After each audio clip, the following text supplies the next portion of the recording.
Goldberg. I'm here with my beautiful wife, Kristen, and this month we're going to spend some time talking specifically about winning in direct mail, also known as mail order.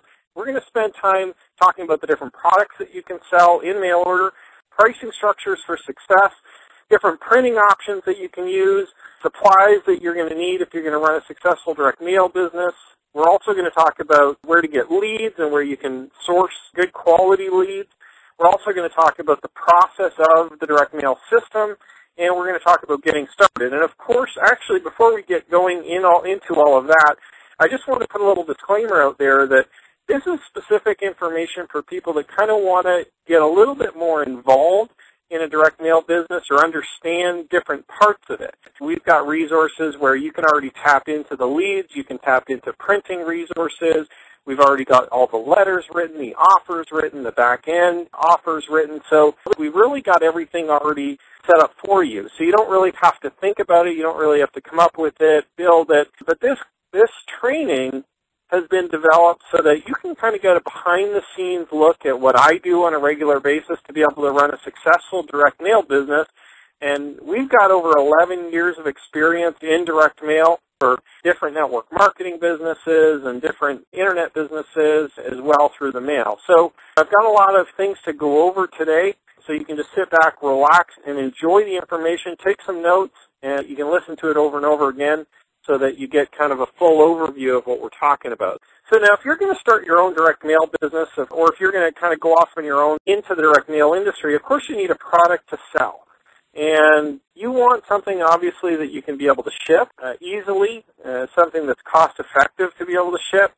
And there's really two types of products that you can use. Information products, which are basically either businesses or systems or information booklets or anything that you can teach or train them, information that they want to know about or information that they want to learn about. Of course, there's also tangible products that are a lot more difficult to sell through a sales letter because you've got one opportunity to really provide the information about why they should purchase your product or your service or whatever it is that you're selling. And it becomes a lot more difficult because you're obviously competing with retail outlets and stores and shops online that have similar products to probably what you're offering. We're looking at competing on price most of the time. So I'm going to focus primarily on information products. That's what we've sold very successfully over the years. And the major reason why we've focused on information products is because we can differentiate in the marketplace a lot easier by selling an information product or the information that we have available rather than selling a tangible product through the mail. Think about it. If you look at selling, let's just say, for example, CD-ROMs or binders or laptop computers or anything that's tangible, you're going to find that there's competition in the marketplace for that specific product that you're selling. And oftentimes, if you don't have a good economy of scale or if you don't have a good supply chain, you're going to find that you're not able to compete very well on price. And then it makes it very difficult for you to offer value add or something to differentiate. Your USP or your unique selling proposition becomes very hard because your product is just the same as everybody else's. Whereas with information products, what happens is the information, if you develop it or if you create it, or if it's created by somebody in your team, one of your business partners, then it's specific information that you can say that nobody else has, that nobody else has developed. So you can put almost any price you want on it, depending on what the market will bear, what the market will pay for that specific information.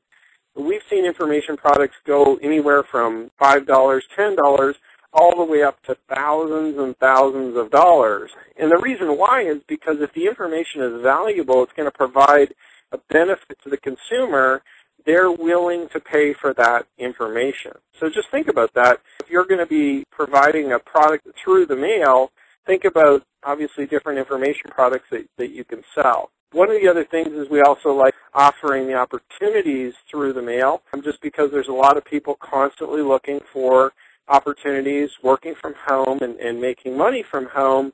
It's not difficult to source lists and specifically looking for people that are interested in that industry and in what you have to offer. So that kind of covers the different types of products that you can sell through the mail or that I've had experience with. And obviously we lean a lot heavier towards information products because they're a lot easier to ship. They're a lot less expensive to make. Once you've got an information product, you can easily duplicate it either through a CD, through a DVD, or through a booklet or a book to be able to provide that information to people. So let's just skip over to pricing and testing. We're going to talk a little bit about that.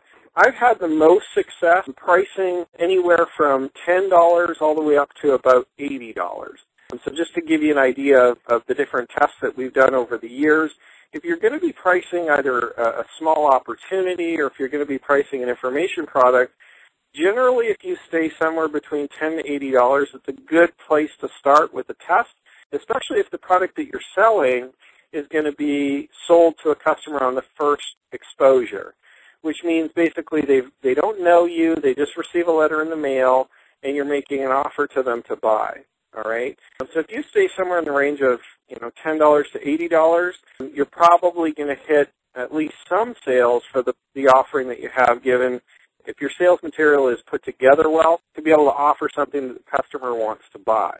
We've also tested prices of $100 that did all right. Also, we've done $150, $300, and we've had some success, but you've got to be careful because you do have to have a really good offer if you're going to hit some of those larger price points. I've also seen other offers in the mail that have asked for $500, $1,000 up front. I don't think they get a lot of sales. I haven't personally sold anything, any businesses or any information products for $500 or $1,000 on the first sale to any customers, just because it is difficult to get somebody to hand over $1,000 or $500 or $5,000 without gaining that initial trust and gaining some credibility with those customers. So starting with the price points, $10 all the way up to about $80, I'm just going to talk about the prices specifically that we've used. And I haven't found any major difference. So some marketers will argue that putting a price of $9.97 versus $9.99 or $9.95 works better. I haven't seen any real significant difference between $9.95 and $9.97 or $9.99. The consumer kind of sees $10 regardless. Some people will lead you to believe that if you put $9.97, it'll work better if you put a 7 at the end. I haven't seen any real specific result differences in our testing and things that we've done. I found that the difference is more in the offer and the sales letter and the material and in the leads that you're using rather than whether you put a 5 or a 7 at the end of the price number. So we've had the most success, just to let you know, in doing our initial offerings or our first offering to customers at the $39.95 level, the $49.95 level, and the $79.95 level. So $40, $50, and $80 are kind of our sweet spots. If you go $29.95, you're having trouble breaking even. You do need a lot of sales. Same thing with $19.95 or $9.95. What happens is you're not collecting as much money, and then it's difficult to kind of recoup your investment when you're sending out mail when you're only collecting $10 from each individual customer. Now, the good thing about the smaller price points is normally the lower you go, the more orders you're going to get, okay, or the more customers you're going to get. So if you have a strong secondary offer, you kind of have to make that decision to decide, well, should I charge less to get more customers and more people in the door, more paying customers in the door, if I've got a really strong secondary offer, something that I'm going to sell to them next after they purchase the initial $10, $20 offering. If I've got an offering that a lot of people are going to purchase $100 or $200 or $1,000 or $5,000 right after that, you might want to lower the price to get more customers. But what we've found is kind of that $40, $50, and $80 level, you're able to get closer to break even or even make money on the initial mailing immediately so that you don't necessarily have to worry about the profitability on the back end. Of course, that's potentially going to make you lazy because if you're making money on the front end, you may or may not have a strong back-end process, but we want to get the customers in the door. We want to make as much money as possible and convert as many customers into happy clients or happy customers as we can. So if you're going to be looking at pricing, I would say starting $40 or $50 is probably a good price point for most information products or most mail order business opportunities or MLMs or information products if you're going to kind of start out. And then obviously if you have a really strong offer, you can go up to $80, $100. Like I said, we've gone all the way up to $150 and $300. The problem with those higher price points is you really don't get a lot of customers. So although the conversions are good and we're still being profitable at those levels, at the 150, and actually the 150 didn't do spectacular. The 300 did actually better than the 150 when we did some testing on it. So it's still profitable, but the problem is then you have a really small customer base to convert on the back end. So I personally would always rather have 10 customers paying $39.95 each rather than one customer paying $300, because then I've got 10 potential customers to sell to, again, that have already spent the $40, rather than one customer that spent $300, if that makes sense. So just think about that when you're doing pricing and when you're doing testing, and you kind of play with it. There's nothing wrong with sending out 1,000 pieces of mail or 500 pieces of mail at $39.95, sending out another 500 at $49.95, sending another 500 at $99.95, sending another 500 at $9.95. So just play around with the pricing and see the differences that you get, see the customers that you get. I always recommend that people do that with their first mailings too, is just change the pricing. Maybe take 2 prices or 3 prices. Don't go crazy with doing mailings with 5 or 6 or 7 or 10 different prices trying to figure out the best price, because at that point you start to spread yourself a bit thin, and you're not really sure then if it's the leads or if it's the price that's having the effect. But if you take the same kind of set of leads, if you've got a lead set of like 2,000 leads, you just break it up into the 2 or 3 or 4 different prices of 500 or 1,000 each, and then you kind of tell if you're converting better at $39.95 or if you're converting better at $19.95. If you're getting more customers or if you're more profitable. And you always have to obviously track all your results to determine what's the best price for my specific offer. And of course, on the back end, you have to determine if people are buying from you again and again, if you've got anything to sell them additionally, or if there's a continuity where you're selling them a monthly offering or monthly products or services or different information products or a business opportunity that they can also participate in, and then having more of them generally tends to be better. So that's a little bit about pricing and some of the testing that we've done. Like I said, our sweet spot that we've kind of found on the initial offerings generally is from about $40 to $80, because you can kind of get your profitability in there, but you can also get a large number of people that are willing to send $40, $50, $80.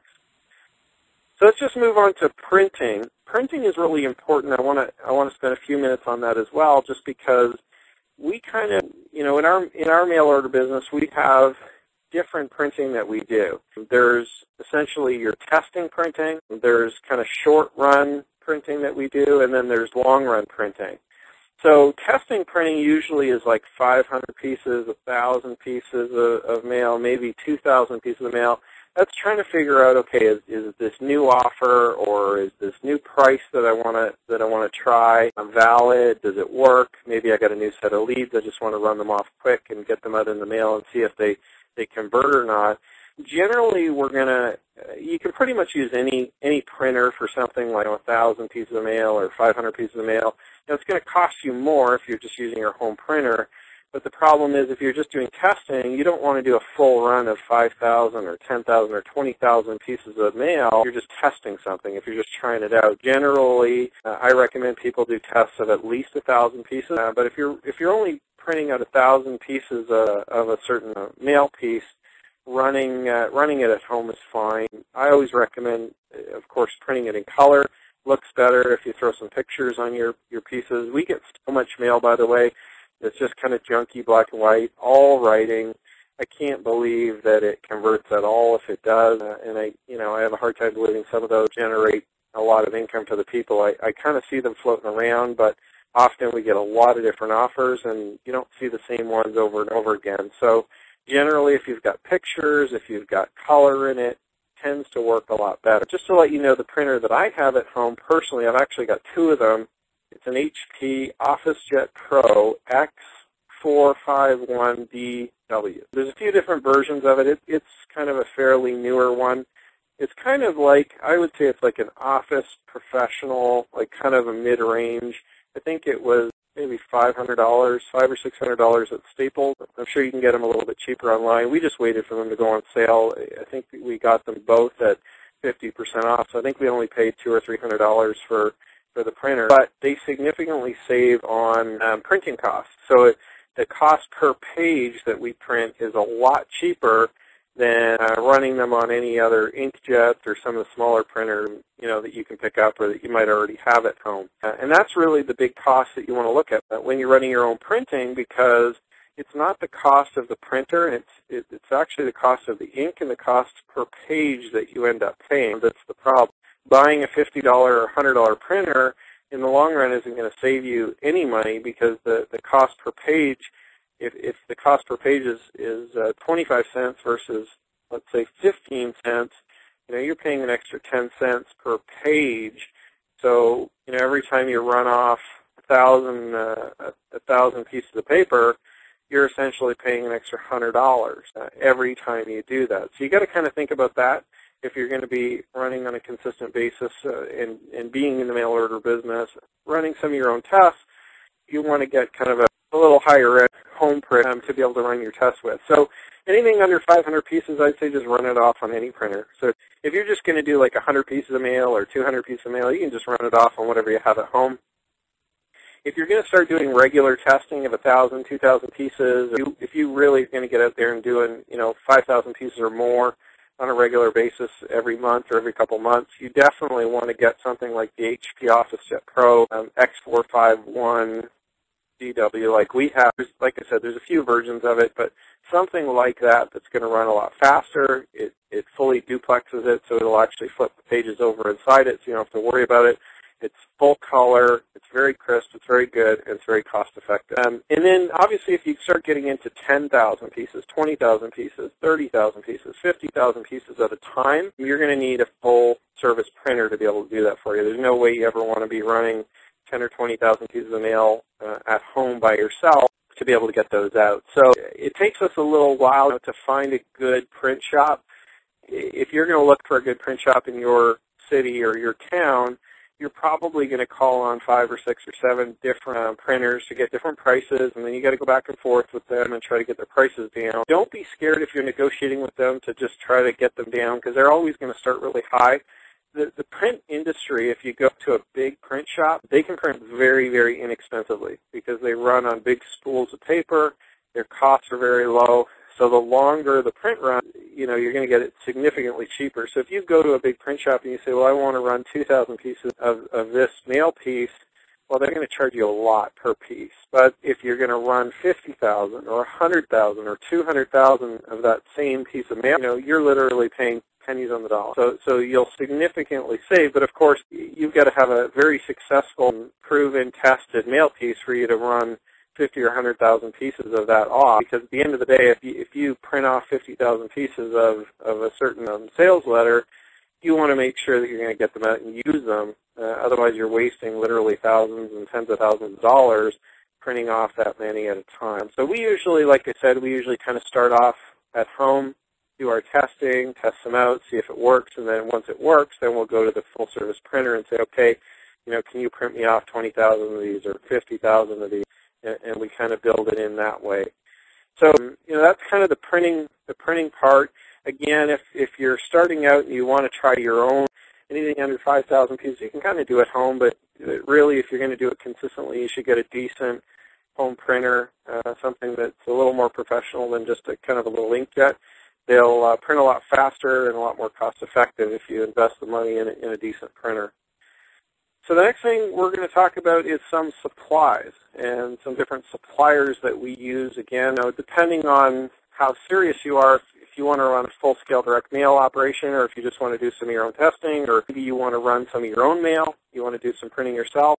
In this section, we're going to talk about a few of the suppliers that we use on our direct mail business. So the first thing is envelopes. It's funny, you would think that an envelope supplier would be the least expensive and the best place to go to. We've gone to a few different envelope suppliers, and we've looked online, and actually the best prices we've found for envelopes, believe it or not, is Costco. So if you have a Costco in your area, or if you go to Costco online, you'll find actually that Costco, their retail prices, so the price they just charge everybody, is actually pretty much cheaper than most of the envelope suppliers that you'll find around, unless you're ordering in majorly large quantity.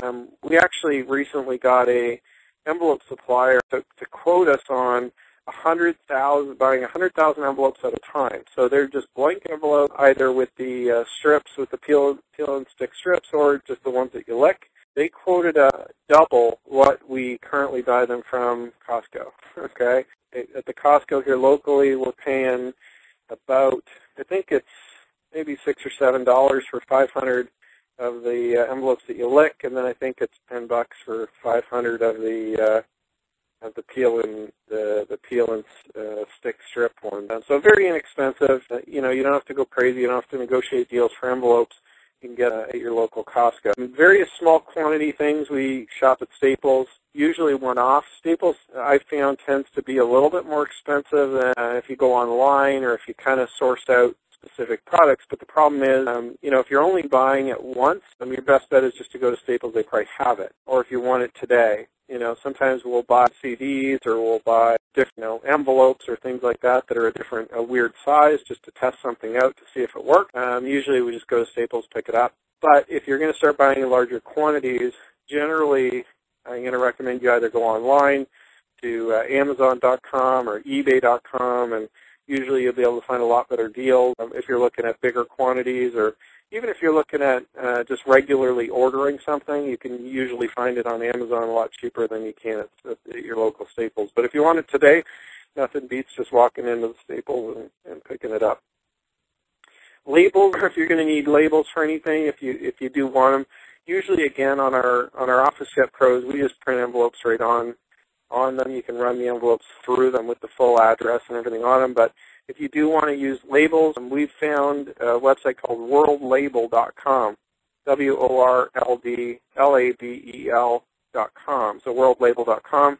They tend to be very, very inexpensive compared to most of the places that I've found that you can buy labels from.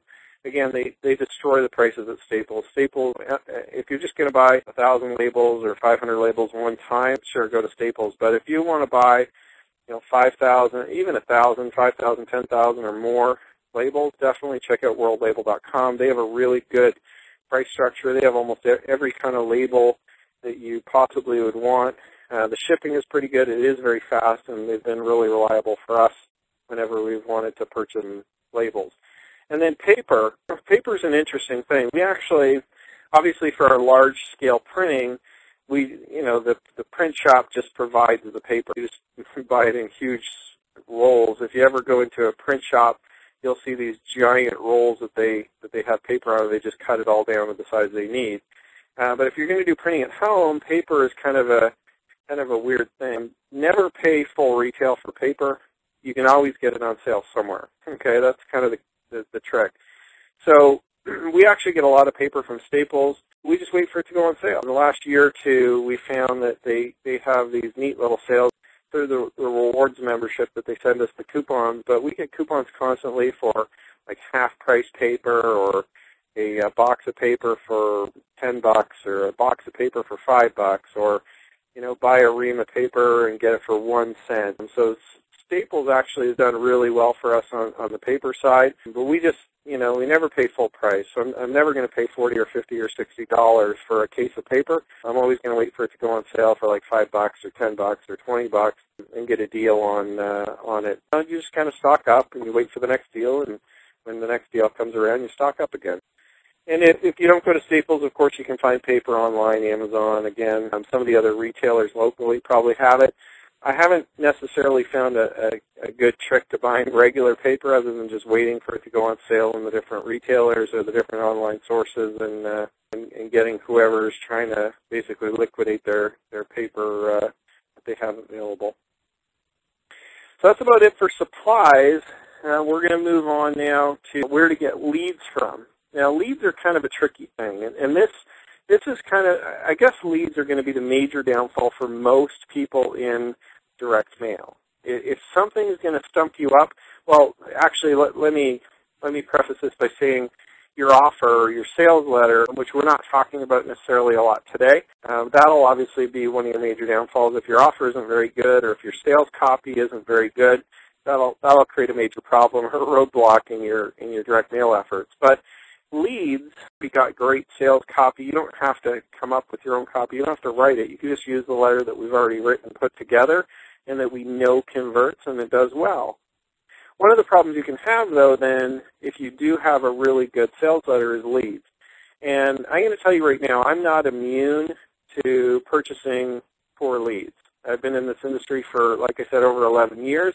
I've bought my share of really junk leads. But the unfortunate thing about leads is you just have to test them, track them, and see how they do. And then if you find a good list or a good place to rent a mailing list or a good lead broker, you just continue purchasing from them over and over again. They'll continue generating good or bad leads.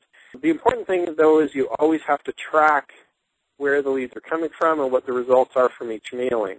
Because if you don't do that, what's going to happen is you're going to get some good leads and some junk leads, and you'll never know which are the junk and which are the good ones. So the goal is always make sure you track all the leads and all the mailings that you do so that you can continue buying the good leads and from the good lead sources and obviously drop the ones that you're getting that aren't converting and that are bad leads. So there's a few different places you can generate leads or get leads from. You can rent mailing lists from lead brokers or from people that offer mailing list services. You can run your own newspaper advertising. Okay, you can run ads in daily newspapers. You can run ads in national newspapers. You can run ads in the small little weekly papers. I've always found that running ads in some of the small little weekly papers or the penny savers and things like that tend to do better just because they're less expensive, and they still do have a decent little reach, but you tend to have to run a lot more of them to be able to get, a significant amount of people. So just keep that in mind if you're going to start running your own advertising campaigns through the newspaper. You can generate your own leads through there.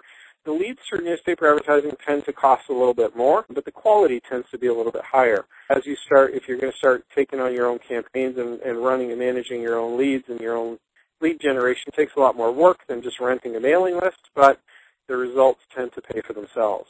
You can also do magazine advertising. I haven't done a lot of Business Opportunity Magazine advertising, although you can. I would recommend that if you are going to, that you test out your offer first through renting mailing lists, and then simply go to either a half-page or a full-page ad in those magazines. So, unfortunately, it's going to cost you a full-page ad probably anywhere from a couple thousand to all the way up to maybe $8,000 or $10,000.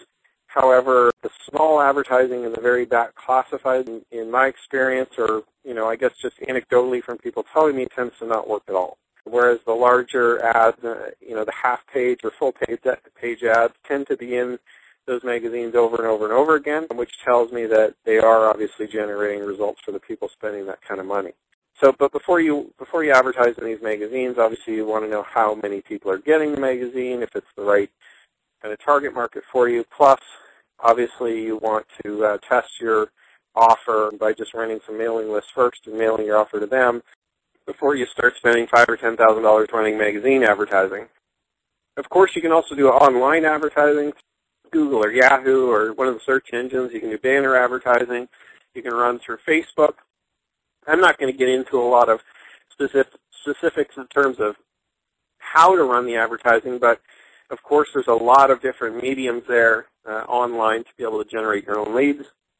If you're looking for renting mailing lists or list brokers, what I've done is I just got a membership at srds.com, so it's S as in Sam, R as in Robert, D as in Daniel, S as in Sam, so srds.com. Now, unfortunately, it costs about $900 per year to be a member of that website, but for the amount of mailing that we do, obviously it's worth it. If you're just getting started, $900 might be a bit steep, so you can just, do searches through Google to try to find the different list brokers and where to buy leads. I just found that, paying the $900 a year, it just allows us to be able to do searches and find list brokers that are available a lot quicker, a lot easier, and we've had some good success finding new lists and new brokers and things like that through the SRDS website. So if it's within your budget, if you've got a significant budget, if you're running a decent direct mail campaign already, and you're looking for new mailing lists or new list brokers to be able to use, you can definitely check out srds.com It's a great resource to be able to find new lists and new list brokers and new lead sources to be able to use. So we're going to move on a little bit to process now. I'm going to talk a little bit about the direct mail process and how it works, how it's worked best for us, and what we've tended to use consistently over the years that's converted for us, that's generated us sales and a lot of profits over the years. So first off, obviously you need a sales letter. We generally tend to like to have at least a 4-page letter. So front and back, 1, 2, 3, 4. All right, and I guess it's 2 pages front and back, but a 4-page long letter. And part of the reason why is because we want to put enough information in there to be able to sell the customer on what it is that we're offering. We don't want it to be too short. We don't want to leave a lot of the questions unanswered, but we also don't want it to be too long. So we don't want to write a letter that's 10 pages long or 20 pages long or 30 pages long, obviously, because it tends to be too much to read, too much information, but also a lot harder to mail. So we found that a 4-page letter tends to be kind of a nice sweet spot where we can still get it in the mail under the weight restrictions for first-class mail, but also we can, in 4 pages we can put a good write-up. We can also include a lot of nice little pictures and some color to be able to make the sales letter more appealing. We always include an order form separate from the sales letter. So we always make sure that there's a page separate from the sales letter that people can either cut out or just simply mail back to us to purchase or to join or to buy. And the reason why we do that is we don't want them destroying some of the sales letter, because sometimes people like to keep that letter, that information, and reread it over and over again, and we don't want them having to take the extra step to go photocopy it or try to keep it if our order form is plastered somewhere in that 4-page letter. So the order form, we always make it separate. The envelopes, we usually send them first class. Now, there's a couple different options that you have. If you're doing a larger mailing through a print and mailing house, you can send them second class as long as they do a sort on them. They're going to add some additional stuff, sorting things for the post office, so you can get them actually cheaper out that way. I've done both first and second class mailings. I've found, to be honest, that I don't mind paying a little bit extra for the first class mail. I think, and this is again anecdotal, this isn't specifically tested back to back, but I've sent a lot of both. And I found that the first class mail, I think, gets opened more, and we get a better response when we send it first class. So we do end up paying a little bit more, but I think it's worth it to put a first class stamp on every single piece. I really don't like the printed on postage. I don't like it when they have too much junk all over the address, just because I think that the customers or the potential prospects really look at that more as junk mail. So the more it looks like a real piece of mail that's coming from another real person instead of just a company, you're going to tend to do better with that. So we tend to just kind of address them to the customer from us. Personally, I tend to like to put my name on it or somebody's name on it that I'm working with, one of our, either myself or one of our business partners, or at least our company name, just so that they know that, yeah, somebody specifically took this piece of mail and sent it to me. Also, when you put a first-class stamp on it, they know, that customer knows that somebody had to stamp that. Machines don't generally stamp with a real stamp. So, again, it looks a little bit more professional, it looks a little bit more real, so you're going to get a little bit better open rate by doing that. So you pay a little bit more, that's completely up to you. And of course, if you're sending smaller mailings, you have to use first class anyway, but I tend to just, go to the post office, buy 5,000 or 10,000 stamps and get our mailings out that way. So the next thing you need, obviously, is a follow-up offer or an upsell. So, or continuity or recurring sales, something that's going to allow you to make additional profits from your buyers. Here's the interesting thing actually about direct mail. Most of your profits will actually not be made on your initial offer. Your initial offer is designed specifically to obviously generate those sales, but more importantly, to sift and sort and find the buying customers, the people that are going to purchase from you, and the people that are interested in what you have to offer.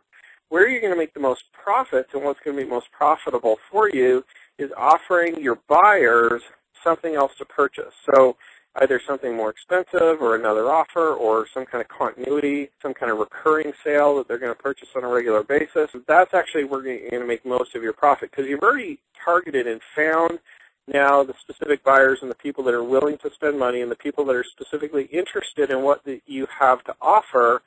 So now you want to take the time to be able to offer them additional complementary products or an upsell, something that's more expensive, or you can sell them something that they're going to purchase on a regular basis from you. And you got to think that that's going to convert a lot better than sending blindly to, people that don't know you, that don't trust you, that haven't previously purchased from you. So as you build your direct mail empire and your direct mail business, you really have to keep tabs on and database on your buyers. Anybody who's purchased from you, any member that's joined you, those are going to be your best prospects for the life of your business. So always make sure that you have something else additional to offer them that's related to what it is that you sold initially. Okay, so now we're just going to get started with some strategies for getting started in direct mail. The first thing that I'm going to tell everybody is just use an existing or proven letter. There's no point in reinventing the wheel or trying to come up with your own fabulous idea or trying to come up with something different. Direct mail isn't about coming up with a new idea or something different or something exciting or something that's going to be revolutionary. Direct mail is about consistency. All right, that's it. It's just about consistently. How many people can you get this offer in front of will determine your success and will determine how much money you make, period. The best thing and the best advice I can offer you is to get your feet wet and to get into the direct mail industry and the direct mail business is to just use what we've provided to you. Use an existing proven letter and just mail it out a lot. Okay, mail it out more and more and more and more. The other thing that I tell a lot of people to do when they're first getting started, depending on what their budget is to partner up with people or share costs with one or more other business associates. Okay?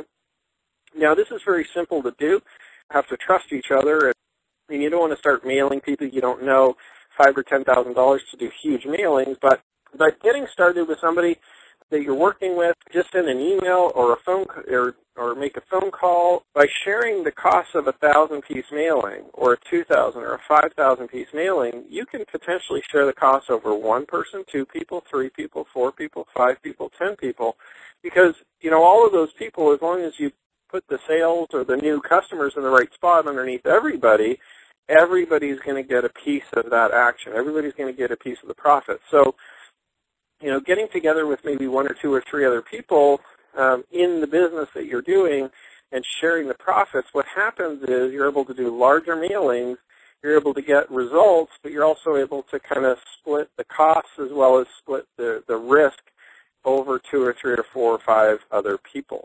So if you need help in doing a kind of a split mailing or sharing cost mailing with people and you don't know where to go, feel free to get a hold of us, and we can put you in touch with people that may want to do a split mailing or a shared cost mailing with you. And if you can't find anybody, then Kristen and I might even be willing to do a mailing with you as well. So get a hold of us if you can't find anybody, and we can talk about doing some kind of cost sharing for a mailing with you. The other thing when you're getting started is you have to be consistent. And I've talked to lots of people in our business, and sometimes, you don't get success immediately in direct mail. Sometimes you might mail out 150 pieces or 300 pieces of mail and you just don't get the results you want, but you may just have to continue to mail it more and more. So instead of, sending out 150 pieces or 300 pieces of mail or 500 pieces of mail, send out 300 pieces of mail a month for 3 months or for 6 months, or send out 300 pieces of mail a week for 3 weeks or 4 weeks or 5 weeks. And see what happens over the course of time, because what happens is in direct mail, everything will eventually even out. Sometimes you get a really good set of leads and a really good quality mailing or good results from mailing. Sometimes you get, let's just say not so good leads. And sometimes the mailing really didn't do that hot. But you can't make a judgment based on one mailing. You need to just do another mailing and another one and another one. And eventually what will happen is the results will start to even out. I've had some people in our business kind of complain a little bit and say, well, geez, I sent out 150 pieces of mails. Well, I really didn't get the results I wanted. And I just say, well, did you send out another 150? Or did you send out another 300? You can't just rely and base 100% of your success based on 150 pieces of mail. 150 or 300 pieces of mail isn't even the size of the testing that I normally do. Again, when I test something, I normally do 1,000 or 2,000 pieces of mail just to see if it works or not. And so if you're sending out 150 pieces of mail, that test amount of people really isn't that big. You might get a lot, you might get a little. Okay, you might not get any. You might get, a huge number. But it just depends on how many there are. But you got to think the averages will work out over the course of more and more time and more numbers.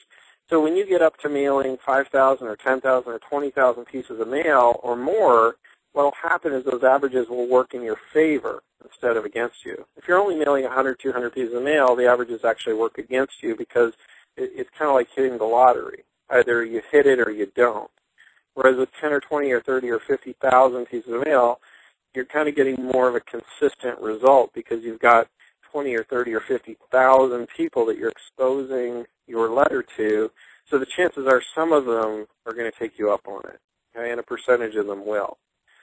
So in doing testing, like I said, I never test anything under 1,000 pieces.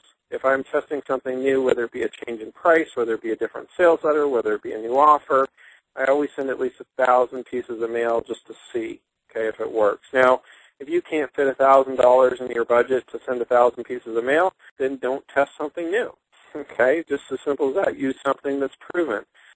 And then the final thing I want to just mention is that in direct mail, you need to reinvest and invest to grow, okay? Now, here's the strategy that I've used over the years, and it can work for you too, for you to be able to build a giant direct mail empire, whether it be outside of it, doing something on your own, reinvesting and investing. Now, what this means is you need to create a budget for your direct mail business today. You need to set aside a budget out of the income or out of the money that you currently have. So whether it be $100 a month, whether it be $500 a month, whether it be $1,000, $5,000 a month, it's completely up to you, okay, based on, your current financial standing and your current financial status. But you do need to set a regular, consistent, weekly or monthly budget. All right, so you decide if you're going to spend money weekly or monthly. So this is how it might look. You might spend $300 a week on doing mailings, okay? And you just consistently, every single week in and week out, spend your $300, get your mail out. No matter what your results coming back, just continue to spend that money over and over again. And of course, track your results and make sure things are going well and the lead sources are good, etc. But always commit that $300, and you never stop spending that $300 every single week. Now, that's $1,200 a month if that's within your budget. If not, do $100 a week or do $100 a month, okay, or do $1,000 or $5,000 a month. I mean, it's completely up to you based on your own personal situation, your budget, but you need to be consistent with your budget. So that's what I mean by investing to grow. You have to continually take money out of your pocket to get this thing rolling. Now, the other thing that you have to do is, let's say your investment budget is, let's just say $500 a month. And so you're going to put $500 a month into new mail. Now, the other thing you're going to want to do is when mail comes back and when you start generating profits and income from your business, you need to reinvest that to grow the business. Okay, so your initial investment, your budget will always stay the same. Okay, if you set it at $500 a month, that will be $500 a month coming out of your bank account or your pocket or your paycheck from work every single month. That $500 needs to go in. New money needs to come out of your pocket going into the business every month. Now, the other thing you're going to do is reinvest to grow. Okay, because the $500 a month that you're putting in is going to create that consistency for you, but the reinvestment is going to create the growth for you. Okay? So let's say you put in $500 this month, and let's say you make $300 or $400 in income back from the business. Well, next month what's going to happen is you're going to put in the $500 again, but you're also going to reinvest the $400 in income or profit that you generated from your business. Okay? So now next month you've got $900 that you're spending on mail. So you've almost doubled the size of your direct mail campaign literally within 1 month because you're continuing to invest the regular amount, plus you're reinvesting so that you can grow the business.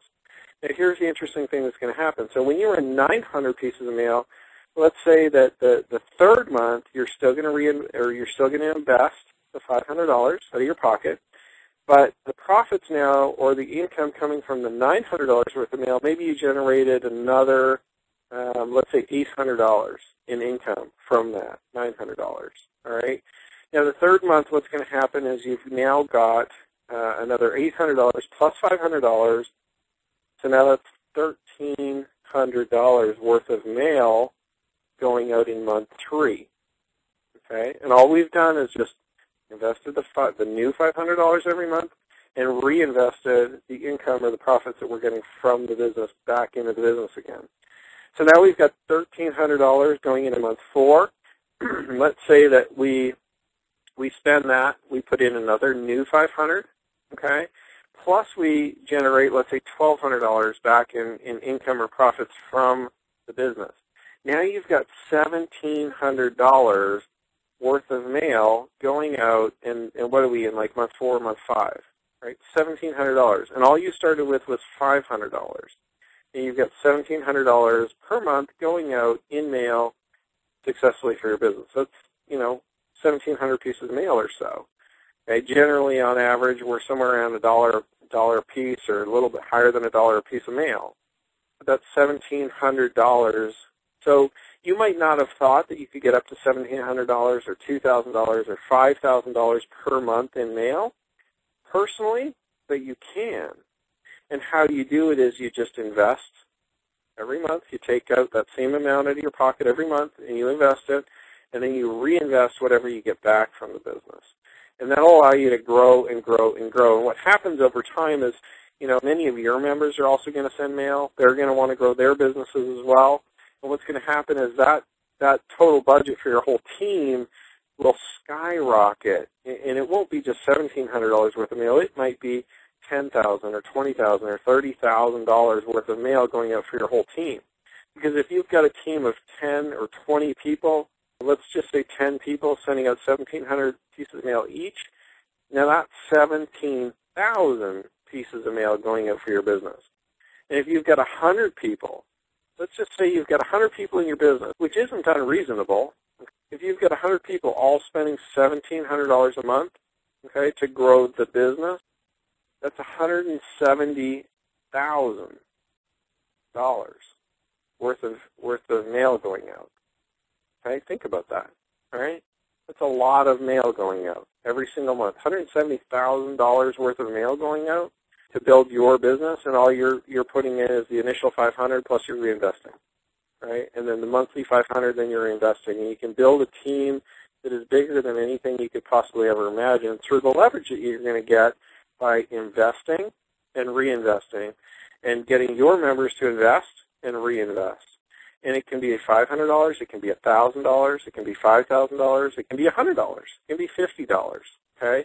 But it has to be consistent, and you have to do two things. One, invest to grow, and two, reinvest to grow.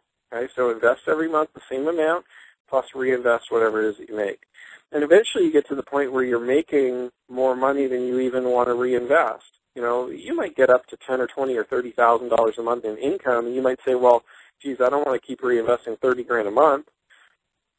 I'm only going to reinvest $10,000 a month or $5,000 a month, and I'm going to keep the other $10,000 or $15,000 or $20,000 a month for myself. Okay, so at some point, obviously, you're going to start taking out your profits out of your business, putting it in your pocket, living a lifestyle that you want, buying a beautiful car, upgrading your home, paying off your debt, going for a fabulous vacation, whatever it is that you want to do with your money. But, you've got to kind of be consistent and invest and reinvest to be able to get to that level and to be able to get to that point where you're doing that. So hopefully we spent some time today on direct mail, some different strategies and some different ideas. I wanted to give you a clear overview as to how you can succeed in direct mail, how it works, some of the ins and outs. And we want to talk a little bit about products, pricing, printing, supplies, leads, process, and of course getting you started. Get your feet wet. Okay, if you want to do some of your own printing, like I said, get your own printer. If you want to go find your own leads, okay, go source out your own leads and test it out. So you can just use our leads until you get to a point where you feel like you want to start testing on your own.